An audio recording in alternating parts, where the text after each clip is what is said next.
بسم اللہ الرحمن الرحیم۔ السلام علیکم ناظرین، دور نبوت کا بدترین فرعون ابو جہل اپنے زخموں سے چور جسم کے ساتھ موت کا منتظر تھا، تو اتنے میں حضرت ابن مسعود رضی اللہ تعالیٰ عنہ وہاں پہنچے۔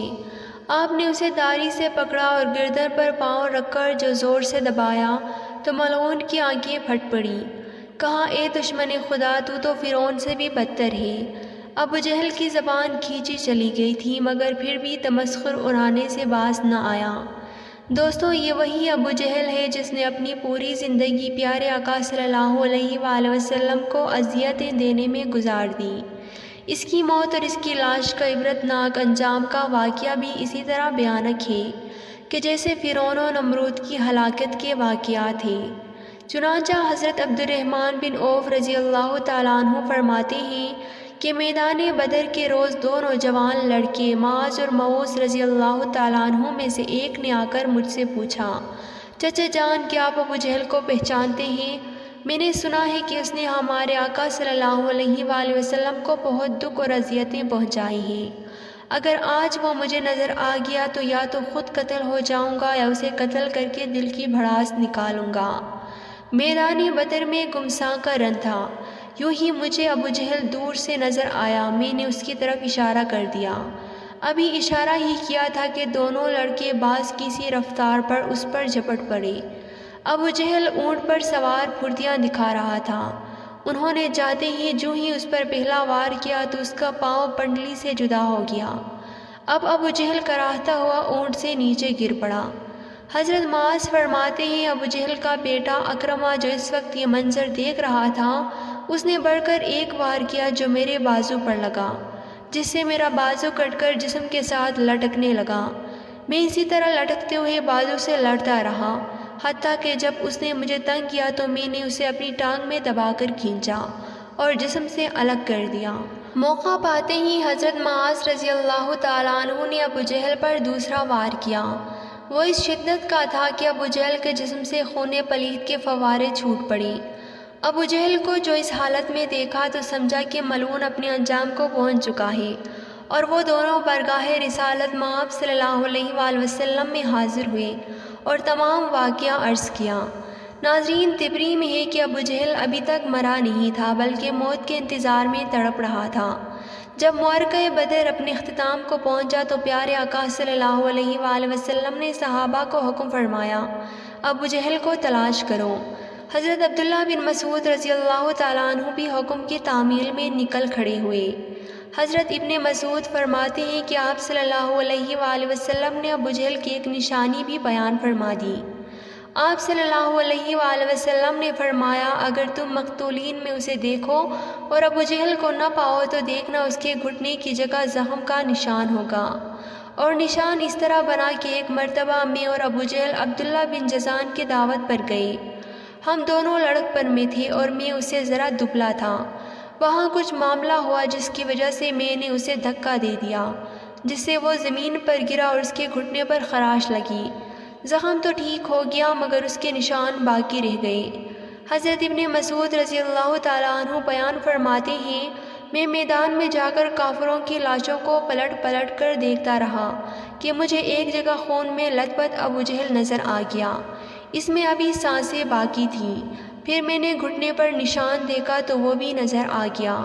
جب مجھے کوئی ابہام باقی نہ رہا تو میں نے اس کی گردن پر پاؤں رکھا اور اس کی دھاڑی کو پکڑ کر زور سے کھینچا تو اس کی آنکھیں پھٹ پڑیں۔ میں نے کہا، اے دشمن خدا، اللہ تعالیٰ نے اب تو تجھے ذلیل کر دیا۔ کہنے لگا، اس میں ذلت کیا ہوئی؟ میں تو اس شخص کا بدلہ لینے آیا تھا جسے تم نے قتل کر دیا تھا۔ اچھا بتاؤ، فتح کس کی؟ میں نے کہا، اللہ اور اس کے رسول صلی اللہ علیہ وآلہ وسلم کی۔ پھر کہنے لگا، اے ابن مسعود، اے بھیڑوں کے چرانے والے، تو بہت اونچی جگہ چڑھا ہے۔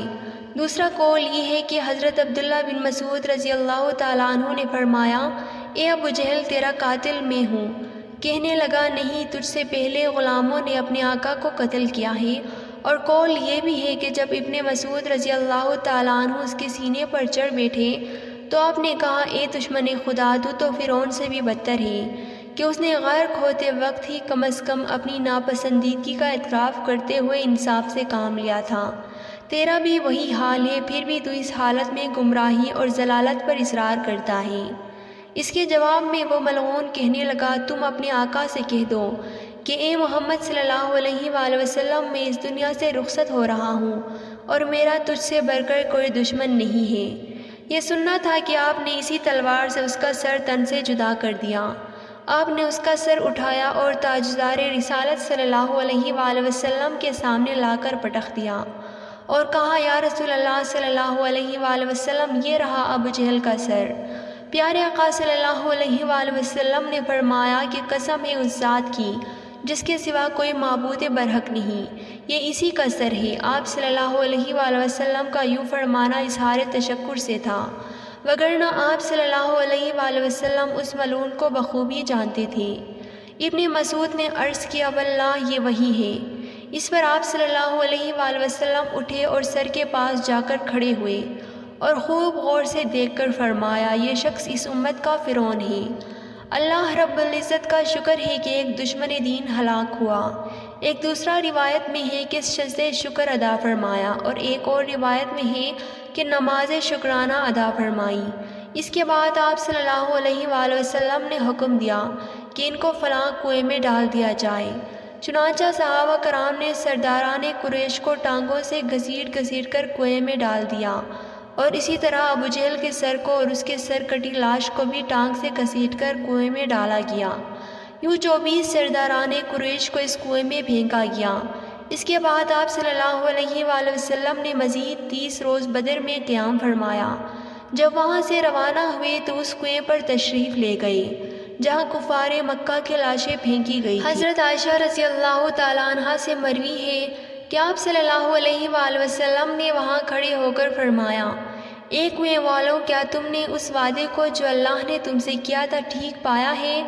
بے شک مجھ سے اللہ نے جو وعدہ کیا تھا سچ ہو گیا۔ اور حضرت انس بن مالک رضی اللہ تعالیٰ عنہ سے روایت ہے کہ آپ صلی اللہ علیہ وآلہ وسلم نے وسط شب فرمایا تھا، اے کنویں والوں، اے ابو جہل بن ہشام، اے عتبہ بن ربیعہ، اے فلاں اے فلاں، جو وعدہ تمہارے رب یعنی بتوں نے تم سے کیا تھا کیا تم نے وہ ٹھیک پایا؟ کیونکہ میرے رب نے جو وعدہ مجھ سے کیا تھا وہ من و عن سچا ہو گیا۔ اس پر صحابہ نے اور حضرت عمر رضی اللہ تعالیٰ عنہ نے پوچھا، یا رسول اللہ صلی اللہ علیہ وآلہ وسلم، آپ بے روح جسموں کے ساتھ باتیں کرتے ہیں؟